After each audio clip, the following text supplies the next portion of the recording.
Hello friends, welcome everyone. நான் உங்கள் சபரி. கரெக்டா பிப்ரவரி 13ஆம் தேதி 2024வது வருடம். இந்த டேட் நான் சொல்லும்போதே அதுக்கு அடுத்த நாள் காதலர் தினம்னு சொல்லிட்டு எல்லாத்துக்குமே தெரியும். சின்ன பசங்களாகட்டும், யங்ஸ்டர்ஸ் ஆகட்டும், வயசானவங்களாகட்டும், வயசு வித்தியாசம் இல்லாம, ஜாதி மதம் இல்லாம உலகம் முழுக்க கொண்டாடக்கூடிய நாள் தான் காதலர் தினம். அந்த காதலர் தினம் அப்போ நிறைய யங்ஸ்டர்ஸ் ஆகட்டும், ஒரு பொண்ணுக்கோ பையனுக்கோ ப்ரொபோஸ் பண்றாங்க அப்படின்னா நம்ம காதலர் தினம் அப்போ ப்ரொபோஸ் பண்ணலாமா, ஒருவேளை சக்சஸ் ஆனாலும் ஆயிரும்னு சொல்லிட்டு நிறைய கனவுகளோடு இருப்பாங்க. ஆல்ரெடி லவ் பண்றவங்க கிஃப்ட் எக்ஸ்சேஞ்ச் பண்ணி இம்ப்ரெஸ் பண்ணுவாங்க, தன்னோட லவ்வரை வெவ்வேறு இடங்களுக்கு கூட்டிட்டு போய் என்ஜாய் பண்ணுவாங்க. இந்த மாதிரி உலகம் முழுக்க எல்லாருமே இந்த நாளுக்காக காத்துக்கிட்டு இருந்து வெவ்வேறு கனவுகளோடு இருப்பாங்க. ஆனா அதே நாள் பிப்ரவரி 13ஆம் தேதி கௌரவ் அப்படிங்கிற 22 வயது பையன் சூசைட் பண்ணி இறந்திருக்கான். அவன் சூசைட் பண்ணி இறந்து போகிறதுக்கு முன்னாடி தன்னோட மனநிலை எப்படி இருக்கு அப்படிங்கிறத எல்லாத்துக்கிட்டையுமே சொல்லியிருக்கான். 4 வருஷமா லவ் பண்ண பொண்ணு எனக்கு என்ன மாதிரி ஒரு துரோகத்தை பண்ணா, என் மேல என்ன மாதிரி ஒரு குற்றத்தை செலுத்தியிருக்காங்க, இந்த குற்றத்தை என் மேல செலுத்தினதுக்கு அப்புறமும் இந்த உலகத்துல நான் வாழணுமான்னு சொல்லிட்டு அவன் எந்த லெவலுக்கு கவலைப்பட்டிருக்கானா அவன் ரெக்கார்ட் பண்ணி வச்சிருந்த வீடியோவை பார்த்தாவே நமக்கு தெரியும். அப்படி கௌரவுக்கு என்னதான் நடந்துச்சு, சூசைட் பண்ற லெவலுக்கு எல்லா காதலர்களுமே அவங்களோட காதலர்களை கூட்டிக்கிட்டு வெவ்வேறு இடங்களுக்கு போய் சந்தோஷமா இருக்கக்கூடிய நாள் அடுத்த நாள். இவனுக்கும் ஒரு காதலி இருந்திருக்கா, இவனும் சந்தோஷமா தான் இருந்திருக்கணும். அப்படி சந்தோஷமா இல்லாம சூசைட் பண்றதுக்கான தேவை என்ன? வாங்க சம்பவத்துக்குள்ளார போய் பார்ப்போம். சத்தீஸ்கர் அப்படிங்கிற மாநிலத்துல பிலால்னு சொல்லிட்டு ஒரு சிட்டி இருக்கு. அந்த சிட்டியில இருக்கிற ஒரு போலீஸ் ஸ்டேஷன்ல எப்பயும் போல பிப்ரவரி 13ஆம் தேதி அன்னைக்கு நைட்டு ஜீப் எடுத்துட்டு பேட்ரோலுக்கு போயிருக்காங்க. பேட்ரோல் ரவுண்ட் போயிட்டு இருக்கும் போது தான் அவங்களோட வாக்கி டாக்கில ஒரு முக்கியமான இன்ஃபர்மேஷன் வருது. பக்கத்துல இருக்கிற ஒரு ரயில்வே ட்ராக்ல ஒரு பையனோட டெட் பாடி கிடக்குது. ஆல்ரெடி மக்கள் எல்லாம் சுத்தி நின்றுட்டு இருக்காங்க. உடனே போய் மக்கள் எல்லாத்தையுமே ஒதுக்கி வச்சு எவிடன்ஸ் எல்லாம் கிடைக்காம பாத்துக்கோங்க, ஆல்ரெடி ஆம்புலன்ஸ் ஃபாரன்சிக் டீம் எல்லாமே அந்த இடத்துக்கு வந்துட்டு இருக்காங்கிற ஒரு இன்ஃபர்மேஷன் வருது. இந்த வாக்கி டாக்கில இந்த விஷயத்தை கேட்டுட்டு இருக்கும் போதுதான் அவங்க ரயில்வே ட்ராக்குக்கு பக்கத்திலேயே டிராவல் பண்ணிட்டு இருக்காங்க. எங்கதான் ஆக்சிடென்ட் நடக்குதுன்னு சொல்லிட்டு அப்படியே கார் எடுத்துட்டு போய்கிட்டே இருக்காங்க. ஒரு இடத்துல மட்டும் மக்கள் எல்லாமே கூடி நிக்கிறாங்க. இந்த ஜீப்ல இருக்கிற 2 போலீஸ் ஆபீசர்ஸும் உடனே அந்த இடத்துக்கு போய் மக்கள் எல்லாத்தையும் தள்ளி விட்டு யாரும் கிட்ட நெருங்காதீங்கன்னு சொல்லிட்டு ஆம்புலன்ஸ்க்கும் ஃபாரன்சிக் டீமுக்கு வெயிட் பண்றாங்க. அவங்க நினைச்ச மாதிரி அடுத்த 15 நிமிஷத்துல ஆம்புலன்ஸ் ஃபாரன்சிக் டீம் எல்லாமே வராங்க. முதல் விஷயமா ஃபாரன்சிக் டீம் அவங்களோட வேலைகளை எல்லாம் பாக்குறாங்க. இவன் யாரு, எங்க இருந்து வந்து இங்க விழுந்து கிடக்குறான், எதனால இந்த இடத்துல சூசைட் பண்ணான், இவனோட ஐடென்டிட்டி ஏதாச்சும் இருக்கான்னு சொல்லிட்டு அவனோட பர்ஸ், மொபைல் எல்லா விஷயங்களும் அதே இடத்துல தான் இருந்துச்சு. எல்லாத்தையும் எடுத்து பார்க்கும் போது அவனோட பேரு கௌரவ் ராய் அப்படிங்கிறது தெரிய வருது. இப்போதைக்கு அவன் இறந்து போயிட்டாங்கிறது கன்ஃபார்மே ஆயிடுச்சு. அவனை உடனே ஆம்புலன்ஸ்ல போட்டு பக்கத்துல இருக்கிற ஹாஸ்பிட்டலுக்கு கொண்டுட்டு போறாங்க. பக்கத்துல இருக்க ஜிஹெச்சுக்கு போய் இந்த பையனோட ஐடென்டிட்டி கண்டுபிடிச்சாச்சு. அவங்களோட அப்பா அம்மா எல்லாத்தையுமே வர வச்சோம் அப்படின்னா நம்ம போஸ்ட்மார்ட்டம் எல்லா விஷயங்களும் பார்க்கலாம். இது கொலையா இல்ல தற்கொலையா இப்படிங்கிற ஏகப்பட்ட எப்பயும் போல ஒரு டவுட் போலீஸ்க்கு இருந்துகிட்டே தான் இருந்துச்சு. அடுத்ததா போலீஸ் டிபார்ட்மெண்ட் கௌரவோட மொபைல் எடுத்து அவங்க அப்பா அம்மா நம்பர் எல்லாத்தையும் கண்டுபிடிக்கிறாங்க. அவங்களோட ஃபேமிலிக்கு கால் பண்ணி இந்த மாதிரி உங்களோட பையன் கௌரவ் இந்த ரயில்வே ட்ராக்கு கிட்ட இறந்து கிடக்குறான், இது ஆக்சிடென்டா கொலையா தற்கொலையா இப்படிங்கிற எந்த விஷயமும் தெரியல, நீங்க உடனே ஹாஸ்பிட்டலுக்கு வாங்குங்கிற ஒரு ஷாக்கிங்கான இன்ஃபர்மேஷனை தராங்க. அவங்க அப்பா அம்மா இந்த விஷயத்தை கேட்ட அடுத்த 10 நிமிஷத்துல அந்த ஜிஹெச்க்கு வராங்க. ஜிஹெச்க்கு வந்து கத்தி கதறி அழுகுறாங்க. போலீஸ் கேட்கறதெல்லாம் ஒரே ஒரு விஷயம் தான், உங்களுக்கு யார் மேலேயாச்சும் சந்தேகம் இருக்கா அப்படின்னு கேட்கும் போது அவங்க அப்பா அம்மா என்னோட பையன் தற்கொலை தாங்க பண்ணிக்கிட்டான் அப்படிங்கிறத கன்ஃபார்மே பண்றாங்க. போலீஸ்க்கு இதை கேட்டோன்னே ஒரு பெரிய ஆச்சரியம். இப்போதானே நம்மளே கால் பண்ணி அந்த அப்பா அம்மா கிட்ட சொன்னோம், திடீர்னு வந்து என்னோட பையன் தற்கொலை தான் பண்ணிக்கிட்டாங்கிறத சொல்றாங்க, எப்படி இதை நம்புறது, ஒருவேளை இவங்களே கொலை பண்ணிட்டாங்களான்னு சொல்லிட்டு போலீஸ் வேற மாதிரிலாம் திங்க் பண்ண ஆரம்பிச்சாங்க. ஆனா அந்த அப்பா அம்மா அவங்க கையில இருக்கிற போன் எடுத்து ஒரு இன்ஸ்டாகிராம் வீடியோ போலீஸ்க்கு தரும்போது தான் எல்லா விஷயங்களுமே போலீஸ்க்கு புரிய வருது. அந்த இன்ஸ்டாகிராம் வீடியோல இந்த கௌரவ் அப்படிங்கிற பையன் சூசைட் பண்றதுக்கு முன்னாடி நான் எதுக்காக சூசைட் பண்றேன், இந்த சூசைடுக்கு காரணமானவங்க யாரு இப்படிங்கிறது எல்லாத்தையுமே கிளியரா ஒரு வீடியோவை எல்லாத்துக்கும் பப்ளிஷ் பண்ணிட்டு தான் சூசைடே பண்ணியிருக்கான். அந்த வீடியோவை பார்க்கும்போது தான் போலீஸ்க்கு உண்மையாவே என்ன நடந்துச்சு அப்படிங்கறத கண்டுபிடிச்சாங்க. இந்த கௌரவ் ராய் அப்படிங்கிறவருக்கு 22 வயது ஆகுது. சத்தீஸ்கருக்கு அந்த பிலால் சிட்டிலேயே தான் பிறந்து வளர்ந்திருக்காரு. அப்பா அம்மா கூட தான் வாழ்ந்திருக்காரு. ஸ்கூலுக்குலாம் டே ஸ்காலர், காலேஜுக்கும் டே ஸ்காலரா தான் போயிட்டு இருக்காரு. ஒரு ஆவரேஜா படிக்கக்கூடிய ஒரு பையன். எப்பயும் போல +2 முடிச்சதுக்கு அப்புறம் அவரோட ஃபர்ஸ்ட் டிகிரி எல்லாத்தையும் படிச்சிருக்காரு. அதுக்கப்புறம் இப்போ ஸ்ரீ சங்கராச்சாரியாங்கிற ஒரு காலேஜ்ல MBA படிக்கிற ஒரு ஸ்டூடெண்ட். ஒரு காலேஜ் ஸ்டூடெண்ட் அப்படின்னாவே அவங்களுக்கு ஏகப்பட்ட ஆசைகள் இருக்கும். ஒரு காதலி வேணும்னு சொல்லிட்டு கண்டிப்பா நிறைய பேருக்கு ஆசைகள் இருக்கும். அந்த காதலி இவருக்கு ஃபர்ஸ்ட் டிகிரி படிக்கும் போது அமைஞ்சிட்டாங்க. அந்த காதலியோட பேரு ஹூமா நாஸ். ஆரம்பத்தில் இவங்க 2 பேரும் கிராஜுவேட் காலேஜ் படிக்கும் போது ஃப்ரெண்ட்ஸாக இருந்திருக்காங்க. ஃப்ரெண்ட்ஸாக இருந்ததுக்கப்புறம் மொபைல் நம்பர் எல்லாத்தையும் எக்ஸ்சேஞ்ச் பண்ணிட்டு பேச ஆரம்பிச்சிருக்காங்க. இவங்க 2 பேத்துக்குள்ளார எல்லாமே ஒத்து போச்சு, பிடிக்க ஆரம்பிச்சிச்சு. அதனால பேசி பேசி அப்படியே அவங்களோட லவ்வை டெவலப் பண்ணிக்கிட்டாங்க. இவங்க லவ் பண்ண ஆரம்பிச்சதுக்கப்புறம் வெவ்வேறு இடங்களுக்கு சுற்றி இருக்காங்க. எல்லா லவ்வர்ஸுமே எப்படி என்ஜாய் பண்ணுவாங்களோ அதே மாதிரி தான் இவங்களுக்கு 1 வருஷம் 2 வருஷம்னு சொல்லிட்டு எல்லா விஷயங்களும் நார்மலாக தான் போச்சு. அந்த பொண்ணும் கௌரவுக்கு உண்மையாக தான் இருந்தாங்க. கௌரவம் அந்த பொண்ணுக்கு ரொம்ப உண்மையாக தான் இருந்திருக்கும். ஆனால் அந்த காலேஜோட செகண்ட் இயர் முடிச்சதுக்கு அப்புறம் கௌரவ் ஒரே ஒரு விஷயத்தை மட்டும் தன்னோட காதலிகிட்ட உணர ஆரம்பிச்சான். அந்த ஹூமானாஸ் அப்படிங்கிற ஒரு பொண்ணோட மொபைல் எடுத்து ஒரு டைம் சாதாரணமா கூகுள் குரோமோட ஹிஸ்டரி அவன் செக் பண்ணியிருக்கான். அது எதுக்காக செக் பண்ணான்னு தெரியல. ஆனா செக் பண்ணதுல அந்த பொண்ணு யாரு அப்படிங்கிறது இவனுக்கு கொஞ்சம் கொஞ்சமா தெரிய வந்திருக்கு. ஹூமா ஒரு பான் அடிக்ட். இந்த பான் வீடியோஸ் அப்படிங்கிறது டெய்லி பார்க்காட்டி அவங்களுக்கு தூக்கமே வராது. அவங்க பான் வீடியோஸை பார்த்து கொஞ்சம் கொஞ்சமா மாஸ்டர்பேட் பண்ண ஆரம்பிச்சாங்க. அப்படிதான் அவங்களுக்குள்ளார ஒரு சுய இன்பத்தையே அவங்க கொண்டுட்டு வந்தாங்க. டெய்லி அந்த கூகுள் குரோம் எடுத்து ஹிஸ்டரி எடுத்து பார்த்தா 30ல இருந்து 40 பான் வீடியோஸ் டெய்லி அந்த பொண்ணு பார்த்துக்கிட்டே இருக்காங்க. இது கொஞ்சம் கொஞ்சமா கௌரவ் கவனிச்சுக்கிட்டே வந்திருக்காரு. ஹூமா கிட்ட சொல்லியிருக்காரு, பார்க்கலாம் தப்பு இல்லை, இந்த வயசுல பார்க்கலாம், இப்படிதான் எல்லா விஷயங்களும் நம்ம தெரிஞ்சுக்குவோம். ஆனா நீ போகிறத பார்த்தா நீ அதுலயே அடிக்ட் ஆன மாதிரி இருக்குது ஹூமா, டெய்லி இவ்வளவு பார்த்துட்டு இருக்கேன்னு சொல்லிட்டு நார்மலா ஹூமாட்ட சொல்லியிருக்காரு. ஆனா ஹூமா கேட்கற மாதிரி இல்ல. இது எல்லாத்தையும் சொல்லி தன்னோட காதலிக்கு புரிய வைக்க முடியலன்னு சொல்லிட்டு கௌரவ் பெருசெல்லாம் கவலைப்படல. ஓகே, ஒரு அடல்ட் இந்த மாதிரி ஒரு வீடியோவை பார்க்கறா, சரி பார்க்கட்டும், இதுல போய் என்ன இருக்கு அப்படின்னு சொல்லிட்டு கௌரவ் சாதாரணமா விட்டுட்டார். ஆனா நாட்கள் போக போக ஹூமா அந்த வீடியோவை பார்த்து நம்மளும் இந்த மாதிரி சந்தோஷமா இருக்கணும், நம்மளும் வெவ்வேறு பசங்க கூட உறவு வச்சுக்கணும்னு சொல்லிட்டு ஹூமாக்குள்ளார தோண ஆரம்பிச்சிச்சு. அப்பதான் கௌரவையும் தாண்டி எனக்கு வேற சில பசங்க கூட செக்ஷுவல் ரிலேஷன்ஷிப் வேணும்னு சொல்லிட்டு நிறைய பசங்களை தேட ஆரம்பிச்சாங்க. நிறைய பசங்க கிட்ட கான்டாக்ட் பண்ண ஆரம்பிச்சாங்க. வெவ்வேறு நபர்கள் கூட தியேட்டர்ல போய் ஆபாசமா அவங்க கூட எல்லா விஷயங்களும் பண்ணியிருக்காங்க. வெவ்வேறு பசங்களோட ரூமுக்கு போய் நைட்டு ஸ்டே பண்ணிட்டு வந்திருக்காங்க. இது மூலியமா டெய்லி ஹூமாவுக்கு அவங்க எதிர்பார்த்த ஒரு ஆசை கிடைக்க ஆரம்பிச்சிச்சு. நம்ம என்னெல்லாம் அந்த பான் வீடியோல பார்த்தோமோ அதே மாதிரி எல்லா பசங்க கூடயும் நம்ம சந்தோஷமா இருக்கணும், இதுதான் நம்மளோட வாழ்க்கைன்னு சொல்லிட்டு ஹூமா தேர்ந்தெடுத்தாங்க. இதெல்லாம் கௌரவுக்கு ஆரம்பத்துல புரியல. சரி, இந்த பொண்ணு பாட்டுக்கு பான் வீடியோ பாக்குது, சரி நம்ம பாட்டுக்கு விட்டுறலாம் அப்படின்னு சொல்லிதான் விட்டான். ஆனா அடுத்த 6 மாசம் கழிச்சு ஒரு நாள் இவனோட கண் முன்னாடியே இந்த பொண்ணு வேற ஒரு பையன் கூட அதே தியேட்டர்ல கார்னர் சீட்ல உட்கார்ந்துட்டு இருக்கா. இவங்க 2 பேரும் செய்யக்கூடிய தப்பு இவனுக்கு நல்லாவே தெரியுது. அடுத்த நாள் காலேஜுக்கு வந்து அதே ஹூமா கிட்ட, நேத்து உன்னை தியேட்டர்ல பார்த்தேன், எதுக்காக அந்த பையன் கூட வந்த, நீ என்ன கருமத்தை பண்ணிட்டு இருந்த தெரியுமான்னு சொல்லிட்டு அந்த பொண்ணை திட்டி இருக்கான். ஆனா என்னோட லவ்வர் கண்டுபிடிச்சிட்டானே அந்த பொண்ணு தெரிஞ்சதுக்கு அப்புறம் இனிமேட்டு நான் சத்தியமா இதை பண்ண மாட்டேன்டா, வேற எந்த பையன் கூடயும் போக மாட்டேன், உன் கூட தான் உண்மையா இருப்பேன்னு சொல்லிட்டு சமாதானப்படுத்தி இருக்கா. இது ஒரு டைம் 2 டைம் இல்ல, 13-15 டைம் பக்கம் இதே மாதிரி வெவ்வேறு பசங்க கூட மாட்டி இதே மாதிரி கௌரவ சமாதானப்படுத்திக்கிட்டே இருக்கா. கௌரவுக்கு நல்லாவே தெரியும் தன்னோட காதலி நம்மளை டோட்டலா ஏமாத்திட்டு இருக்கா, டெய்லி வெவ்வேறு பசங்க கூட போய் அவ தப்பு பண்ணிட்டு இருக்கான்னு தெரிஞ்சாலும் அந்த காதல் அப்படிங்கிற விஷயம் அவனை தடுத்துருச்சு. என்ன நடந்தாலும் இவ தான் என்னோட காதலி, நான் இவளுக்கு உண்மையா தான் இருக்கேன், இவ தான் என்னோட மனைவியா வரணும், இவ தான் என் கூட கடைசி வரைக்கும் வாழணும்னு சொல்லிட்டு அவன் ரொம்ப ஸ்ட்ராங்கா அதே இடத்துல நின்றுட்டு இருந்தான். அதுதான் ஹூமாவுக்கு ஒரு அட்வான்டேஜா போச்சு. நம்ம என்ன தப்பு செஞ்சாலும் இவன் தான் நம்ம கூடவே இருக்கான்ல, அதெல்லாம் நம்ம யாரு கூட வேணாலும் போய்க்கலாம், போயிட்டு வந்ததுக்கு அப்புறம் அவங்ககிட்ட சாரின்னு சொன்னா உடனே நம்ம கூட தானே திரும்பி போறான்னு சொல்லிட்டு ஹூமாவும் அதை ரொம்ப அட்வான்டேஜ் எடுத்துக்கிட்டாங்க. இந்த மாதிரி இவங்க 2 பேர்த்தோட வாழ்க்கை போயிட்டு இருக்கும் போது தான் இவங்களோட கிராஜுவேட் கோர்ஸ் முடிஞ்சிருச்சு. கிராஜுவேட் டிகிரி இவங்க 2 பேருமே பாஸ் ஆயிட்டாங்க. அதுக்கு அடுத்ததா இவங்க போஸ்ட் கிராஜுவேட் சேரணும்.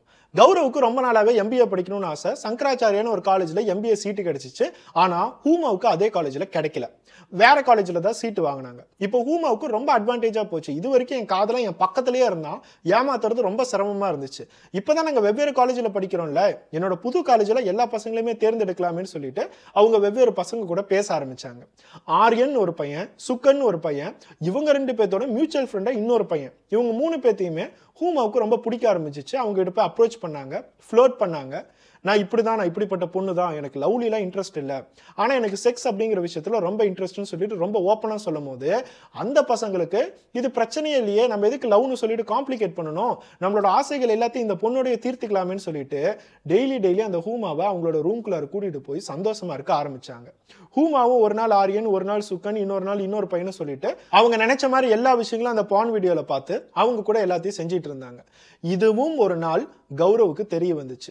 கௌரவ் ஒரு நாள் தியேட்டருக்கு அவங்களோட ஃப்ரெண்ட்ஸோட போகும்போது இந்த சுக்கன் ஆரியன் இவங்க 2 பேத்துக்கு நடுவுல தன்னோட காதலி உக்காந்து 2 பேத்தோட கையையும் பிடிச்சிட்டு படம் பார்த்துட்டு இருக்கா அப்படிங்கிறத பார்க்க ஆரம்பிச்சான். அந்த படம் முடிகிற வரைக்குமே அவனோட கண்ணு ஃபுல்லா அந்த காதலியோட தான் இருந்துச்சு. அந்த தியேட்டர்ல இருக்கிற கார்னர் சீட்ல இந்த படம் முடிகிற வரைக்கும் அந்த இருட்டில் அவங்க 3 பேரும் செய்யற தப்பு கௌரவோட கண்ணுக்கு மட்டும்தான் தெரிஞ்சிச்சு. ஏன்னா அவன் தான் கூர்மையா கவனிக்க ஆரம்பிச்சான். தன்னோட காதலி இன்னும் திருந்தவே இல்லை, வேற ஒரு காலேஜுக்கு போனதுக்கு அப்புறம் இந்த மாதிரி இன்னமும் தப்பு பண்ணிக்கிட்டு தான் இருக்கான்னு சொல்லிட்டு அடுத்த நாள் ஹூமாவை கூப்பிட்டுருக்கான். ஹூமாவை பார்த்து அவளோட கன்னத்துல 2 கன்னத்துலையும் அவனோட கையை வச்சு ஓங்கி அரைஞ்சிருக்கான். அவன் அரையும் போது அவளோட கண்ணுக்கு மேல அப்படியே வீங்கிருச்சு. வீங்கி லைட்டா ரத்தமே வர ஆரம்பிச்சிருச்சு. அந்த லெவலுக்கு ஃபோர்ஸ்ஃபுல்லா அரைஞ்சிருக்கான். இவன் அரையும் போது அவளுக்கு தெரிஞ்சிருச்சு, சரி நம்மளை நேற்று தேட்டர்ல பார்த்துருப்பான் போல, இப்ப எப்படி சமாளிக்கிறதுன்னு சொல்லிட்டு ஹூமா யோசிச்சுக்கிட்டே இருக்காங்க. ஆனா ஹூமா ஒரு நிலைமைக்கு வந்துட்டாங்க, நம்ம வேற காலேஜுக்கு போயிட்டோம், நம்ம பாட்டுக்கு இண்டிபெண்டா சுத்துறோம், நமக்கு நிறைய ஃப்ரெண்ட்ஸ் இருக்காங்க, எல்லாத்துக்கூடயும் நம்ம உறவு வச்சுக்கிறோம், இனிமேட்டு நமக்கு எதுக்கு காதல், இந்த கௌரவம் இனிமேட்டு நம்மளோட வாழ்க்கையில வேணான்னு சொல்லிட்டு அந்த இடத்துல பிரேக்கப் பண்ணிட்டு போறாங்க. இவங்க பிரேக்கப் பண்ணிட்டு போனதுக்கு அப்புறம் கௌரவம் 1 நாள் 2 நாள் பக்கம் கோபமா இருக்கான். அதுக்கப்புறம் திருப்பி வந்து எப்பயும் போல கெஞ்ச ஆரம்பிச்சிடலாம். இப்படிதான் எல்லா இடத்துலயுமே கௌரவுக்கு நடக்கும். ஒரு 2 டேஸ்க்கு அப்புறம் அதே ஹூமா கிட்ட போய், ப்ளீஸ் என்னை மன்னிச்சிரு, நீ என்னை ஏமாத்துறங்கிறதுனால தான் நான் உன்னை அடிச்சேன், நான் உன்னை உண்மையா காதலிக்கிறேன்னு சொல்லிட்டு திருப்பி பின்னாடி சுத்தி அந்த பொண்ணை சமாதானப்படுத்துறான். ஆனா இந்த 2 நாட்கள் பிரேக்கப் பண்ணும் போது ஹூமா அவங்க அப்பா அம்மா கிட்ட போய், இந்த மாதிரி நான் கௌரவன்னு ஒரு பையனை லவ் பண்ணிட்டு இருந்தேன், எல்லாத்துக்குமே தெரியும், நீங்க அடிக்கடி பார்த்திருக்கீங்க, இப்ப நான் அவன் கூட பிரேக்கப் பண்ணிட்டேன், இனிமேட்டு நான் லவ் பண்றதா இல்ல அப்படிங்கிறத ஹூமா அவங்க அப்பா அம்மா கிட்ட போய் சொல்லிட்டாங்க. ஆனா 2 நாள் கழிச்சு இவங்க 2 பேரும் பேட்சப் ஆனதை ஹூமா அவங்க அப்பா அம்மா கிட்ட தெரிவிக்கல. இந்த மாதிரி எல்லா விஷயங்களும் போயிட்டு இருக்கும் போது தான் ரீசெண்டா ஒரு நாள் இவங்க 2 பேருமே கார் எடுத்துக்கிட்டு ஒரு பெட்ரோல் பம்ப்ல பெட்ரோல் அடிக்கிறதுக்கு நின்று இருக்காங்க. அவங்க நின்றுட்டு இருக்கும் போது ஹூமாவோட அப்பா அம்மா, ஹூமாவோட அக்கா எல்லாருமே அவங்க 2 பேர்த்த பார்த்துட்டாங்க. ஏன்னா அவங்களும் எதிரில் வேற ஒரு கார்ல பெட்ரோல் அடிச்சிட்டு இருக்காங்க. என்ன நம்மளோட பொண்ணு இந்த கௌரவ் அப்படிங்கிறவனை பிரேக்கப் பண்ணிட்டான்னு சொல்லி சொன்னா, ஆனா இன்னமும் அவன் கூடயே சுத்திட்டு இருக்கா, இன்னமும் நம்மளை ஏமாத்திட்டு இருக்காளா? அந்த கௌரவ் அப்படிங்கிற பையன் தானே என்னோட பொண்ணை ஓங்கி அடிச்சு இந்த இடத்துல ரத்தம் வர வச்சான், அவன் கூடவே போய் சுத்திட்டு இருக்கா. ஒரு பொண்ணு அடிச்சு ரத்தம் வர வைக்கிறான் அப்படின்னா அவன் எப்பேற்பட்ட கொடூரனா இருப்பான். என்னோட பொண்ணு டெய்லி பிசிக்கல் அபியூஸ் பண்ணுவான், இவ எல்லாத்தையுமே தெரியாம அவங்ககிட்ட ஏமாந்துட்டு இருக்கான்னு சொல்லிட்டு அவங்க எல்லாருமே அந்த பொண்ணு கிட்ட அட்வைஸ் பண்ண ஆரம்பிச்சாங்க. இந்த எல்லா அட்வைஸும் ஹூமா கேட்கும் போது தன்னோட ஃபேமிலி கிட்ட என்ன சொல்றதுனே தெரியல. அதனால அப்படியே பிளேட்டை மாத்திட்டா. இந்த மாதிரி நான் பிரேக்கப்ல தான் இருந்தேன், ஆனா அவன் திருப்பி வந்து என்னை பயம்புறுத்தி, என்னை அடிச்சு, என்னை த்ரெட்டன் பண்ணி திருப்பி என்னை லவ் பண்ண வச்சுட்டான், நான் பயத்துல தான் உன்னை லவ் பண்றேன்னு சொல்லிட்டு தன்னோட ஃபேமிலி கிட்ட சொல்லிட்டா. அவங்களோட ஃபேமிலியில இருக்கிறவங்களுக்குலாம் கௌரவம் மேல அப்படி ஒரு கோபம். முக்கியமா இந்த ஹூமாவோட அக்காவுக்கு இன்னும் அதிகமா கோபம் வருது. நம்ம போலீஸ் ஸ்டேஷனுக்கு போலாமா அப்படின்னு கேட்கும் போது ஹூமா வந்து வேண்டாம் அப்படிங்கிறத சொல்றாங்க. ஏன்னா ஹூமாவோட உண்மை எல்லாத்துக்குமே தெரிஞ்சு போயிடும். ஹூமாவோட அக்காவோட பேரு ஃபிசானாஸ். அந்த ஃபிசா என்ன சொல்றாங்க, நீ ஒரு நாள் நான் சொல்ற இடத்துக்கு கௌரவ கூட்டிட்டு வா, என்னோட லவ்வரையும் நான் அந்த இடத்துக்கு கூட்டிட்டு வரேன், என்னோட லவ்வரான மசார் அன்சாரி, அந்த மசார் வந்து அவனை பார்த்துக்குவான்னு சொல்லிட்டு எல்லாத்தையும் பிளான் பண்றாங்க. அக்கா சொன்ன மாதிரியே ஹூமா தன்னோட காதலனான கௌரவ ஒரு இடத்துக்கு கூட்டிட்டு வராங்க. அதே இடத்துக்கு ஃபிசா அவங்களோட காதலனை கூட்டிட்டு வராங்க. அந்த இடத்துல இவங்க 3 பேருமே சேர்ந்து கௌரவ எந்த லெவலுக்கு த்ரெட்டன் பண்றாங்கன்னா, இது வரைக்கும் 4 வருஷமா நம்ம லவ் பண்ணிட்டு இருந்த பொண்ணான ஹூமா அவனை பார்த்து, என்னை விட்டு இனிமேட்டு போயிரு, திருப்பி என்கிட்ட வந்து நான் லவ் பண்றேன்னு சொல்லிட்டு இருந்தீங்கன்னா இன்னைக்கே நான் போலீஸ் ஸ்டேஷனுக்கு போய் நீ என்னை ரேப் பண்ணிட்டேன்னு சொல்லுவேன். நீயும் நானும் லவ் பண்ணும் போது நம்ம 2 பேரும் செக்ஸ் வச்சதுக்கான எல்லா அடையாளமும் என்னோட உடல்ல இன்னமும் இருக்கு. என்னோட சம்பந்தமே இல்லாம தான் நீ என்னை தொட்ட, சம்பந்தமே இல்லாம தான் நீ என்னை ரேப் பண்ணங்கிறத நான் கம்ப்ளைண்டா தருவேன்னு சொல்லும் போது கௌரவால அதை ஏத்துக்கவே முடியல. 4 வருஷமா உன்னை நான் சின்சியரா லவ் பண்ணேன், நீ எனக்கு இந்த மாதிரி ஒரு துரோகத்தை பண்றேன்னு சொல்லி அதே இடத்துல சண்டை போட ஆரம்பிச்சான். அந்த மாதிரி சண்டை போடும் போது தான் ஹூமாவோட அக்கா பாய் ஃப்ரெண்டான முசார் அப்படிங்கிறவன் வந்து கௌரவா அந்த இடத்துல கண்டபடி அடிச்சிருக்கான். இவங்க 3 பேருமே கௌரவ, இனிமேட்டு ஹூமா பின்னாடி சுத்தினா உனக்கு கொன்னே போட்டுருவோம், இல்ல அப்படின்னா கண்டிப்பா உனக்கு ஒரு ரேப் கேஸ் தான்டா, கண்டிப்பா நீ போலீஸ் ஸ்டேஷன்ல தான்டா இருப்பேன்னு சொல்லிட்டு கௌரவா அந்த லெவலுக்கு பயன்படுத்தியிருக்காங்க. கௌரவுக்கு இது எல்லாத்தையுமே ஏத்துக்கவே முடியல. இந்த சம்பவம் நடந்தது ஜனவரி 25ஆம் தேதி.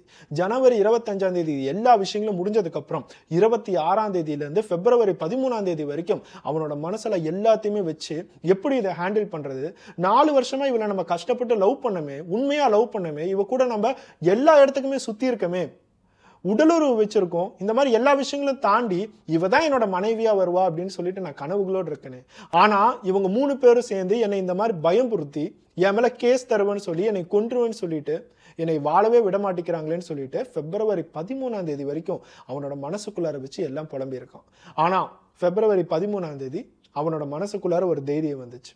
தன்னோட ஃபோன் எடுத்து ஒரு வீடியோ ரெக்கார்ட் பண்ணியிருக்கான். அவங்க அப்பா அம்மாவுக்கு தான் விஷயமா பேசியிருக்கான். அவங்க அப்பா அம்மா கிட்ட, நம்ம கிட்ட இல்லாத காசு இல்லை, நீங்க எனக்கு எல்லா விஷயங்களும் செஞ்சிருக்கீங்க, நம்ம கிட்ட பணம் இருக்கு, கார் இருக்கு, என்னோட அண்ணனுக்கு கல்யாணம் நடக்க போகுது, நம்மளோட குடும்பத்துல எல்லா சந்தோஷமும் இருக்கு, ஆனா இப்ப நான் செய்யக்கூடாத ஒரு விஷயத்த செய்யறேன். இந்த செய்யக்கூடாத விஷயத்த நான் 14 நாட்கள் பக்கமா யோசிச்சுட்டு தான் இருந்தேன். என்னால இனிமேட்டு வாழ முடியல. 4 வருஷமா ஒரு பொண்ணு ஹூமாங்கிற பொண்ணை லவ் பண்ணேன். அது உங்களுக்கே கொஞ்சம் கொஞ்சம் தெரியும். ஆனா அவ என்னை இது வரைக்கும் எத்தனை நாள் ஏமாத்திருக்கா. அவ ஒரு செக்ஸ் அடிக்ட். டெய்லி 30-40 போன் வீடியோஸை பார்த்து வெவ்வேறு பசங்க கூட போய் அதே மாதிரி செக்ஸ் வைக்கணும்னு நினைப்பா. இது வரைக்கும் 10-12 பேர் பக்கம் கூட அவ போய் தப்பு பண்ணியிருக்கா. என் கண் முன்னாடியே அவ தப்பு பண்றது எல்லாத்தையும் பார்த்து நானே எத்தனை தடவை அவளை திருத்த முயற்சி பண்ணியிருக்கேன். ஒவ்வொரு டைமும் இனிமேட்டு செய்ய மாட்டேன்னு சொல்லிட்டு திருப்பி என்னை ஏமாத்திட்டு தான் இருந்தா. இதெல்லாம் தாண்டி கடைசியா போய் நான் கேட்கும் போது என் மேலேயே நான் ரேப் கேஸ் தருவேன்னு சொல்லிட்டு என்னை பயன்படுத்தினா. அது மட்டும் இல்லாம அவளோட அக்காவோட பாய் ஃப்ரெண்ட், இவங்க 3 பேருமே சேர்ந்து என்னை கொன்றுவேன்னு சொல்லிட்டு பயன்படுத்தினாங்க. இவங்க கொல்றதுக்கு பதிலா, இந்த காதலை நான் தோக்கிறதுக்கு பதிலா, நான் இந்த உலகத்துல இல்லாம தற்கொலையே பண்ணிக்கிறேன்னு சொல்லிட்டு ஒரு வீடியோ எடுத்து அதை இன்ஸ்டாகிராம்ல போஸ்ட் பண்ணதுக்கு அப்புறம் தான் அவன் ரயில்வே ட்ராக் கிட்ட போய் சூசைடே பண்ணியிருக்கான். இந்த எல்லா விஷயங்களும் கௌரவோட வீடியோ பார்க்கும்போது தான் போலீஸ்க்கே எல்லா விஷயங்களும் புரிய ஆரம்பிச்சிச்சு. இந்த வீடியோ வெவ்வேறு யங்ஸ்டர்ஸ் ஆகட்டும் எல்லாருமே பார்க்க ஆரம்பிக்கும் போது கௌரவுக்கு கண்டிப்பா நீதி கிடைச்சே ஆகணும். இந்த இடத்துல ஒரு பொண்ணு என்னை ரேப் பண்ணிட்டான்னு சொல்லிட்டு கேஸ் கொடுத்தா உடனே போலீஸ் எடுத்து எதையுமே விசாரிக்காம அந்த பையனோட வாழ்க்கையை அழிச்சிருவீங்கல்ல. ஒரு பொண்ணு ரேப் அப்படின்னு சொல்லி ஒரு கேஸை கொடுத்தாலே அது பொய்யா உண்மையானு தெரியாம ஒருத்தவனை ஜெயிலுக்குள்ளார போட்டு கேவலப்படுத்துவீங்கல்ல. இந்த மாதிரி கேவலத்துக்கு பயந்து தான் கௌரவ தற்கொலை பண்ணிக்கிட்டான். இந்த கௌரவோட சாவுக்கு நீதி கிடைக்கணும். நீங்க கண்டிப்பா ஹூமா, ஃபிசாவோட பாய் ஃப்ரெண்டான மிசார், இவங்க 3 பேத்தையுமே அரெஸ்ட் பண்ணி கரெக்டான நடவடிக்கைகள் எடுக்கணும்னு சொல்லிட்டு வெவ்வேறு இடங்கள்ல யங்ஸ்டர்ஸ் எல்லாருமே பேனரை பிடிச்சிட்டு ப்ரொட்டஸ்ட் பண்ண ஆரம்பிச்சாங்க. யாருமே எதிர்பார்க்கல ஒரு பையனோட சூசைட் இந்த லெவலுக்கு ஒரு தீயா வருமானு சொல்லிட்டு. அந்த பிப்ரவரி 13ஆம் தேதி இறந்த பையன் அவனோட ஆத்மா சாந்தி அடையணும்னு சொல்லிட்டு பிப்ரவரி 14ஆம் தேதி அந்த காதலர் தினம் அன்று எல்லாருமே ப்ரொட்டஸ்ட் பண்ண ஆரம்பிச்சாங்க. போலீஸ்க்கு இதோட சீரியஸ்னஸ் புரிய ஆரம்பிச்சிச்சு. அந்த வீடியோல இருக்க 3 பேர், கௌரவோட காதலியோட அக்காவோட பாய் ஃப்ரெண்ட், இவங்க 3 பேத்தையுமே அரெஸ்ட் பண்ணி ரிமாண்ட் பண்ணி இப்ப இந்த கேஸ்க்கு விசாரிச்சிட்டு இருக்காங்க. அடுத்தது இந்த கேஸ் இன்னும் எத்தனை வருஷம் கோர்ட்ல போவோம், யாரெல்லாம் அட்வொகேட்டா வருவாங்க, இவங்க 3 பேர் ஜெயிலுக்கு போவாங்களா, கௌரவுக்கு நீதி கிடைக்குமா, இந்த மாதிரி எந்த விஷயங்களும் நமக்கு தெரியாது. ஏன்னா அதெல்லாம் வருஷ கணக்குல ஆகும். இந்த இடத்துல கௌரவ் செஞ்சது உண்மையுமே கரெக்டான விஷயமான்னு கேட்டா சத்தியமா பாக்குறவங்க எல்லாருமே கௌரவ் செஞ்சது ஒரு தப்பான விஷயம், அவன் செஞ்சது ஒரு முட்டாள்தனம் அப்படிங்கறத சொல்லுவாங்க. ஏன் பாக்குற நானே அப்படிதான் சொல்லுவேன்.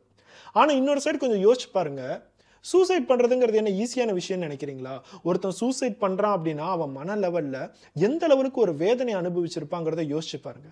தன்னோட உடல்ல வர வலியையும் தாண்டி என்னால இந்த மனசுல இருக்கிற வலியை தாங்க முடியலையே அப்படிங்கிற நினைக்கிறவங்க மட்டும்தான் உண்மையாலுமே சூசைட்லாம் பண்ணுவோம்.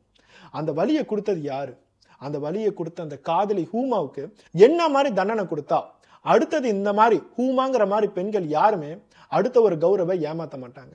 ஏன் பெண்களாகட்டும் என்ன மாதிரி தண்டனை கொடுத்தா இதே மாதிரி பசங்களும் நிறைய பேர் இருக்காங்க, அவங்களாம் தன்னோட காதலியை ஏமாத்த மாட்டாங்க. கண்டிப்பா அதை கமெண்ட் பண்ணுங்க.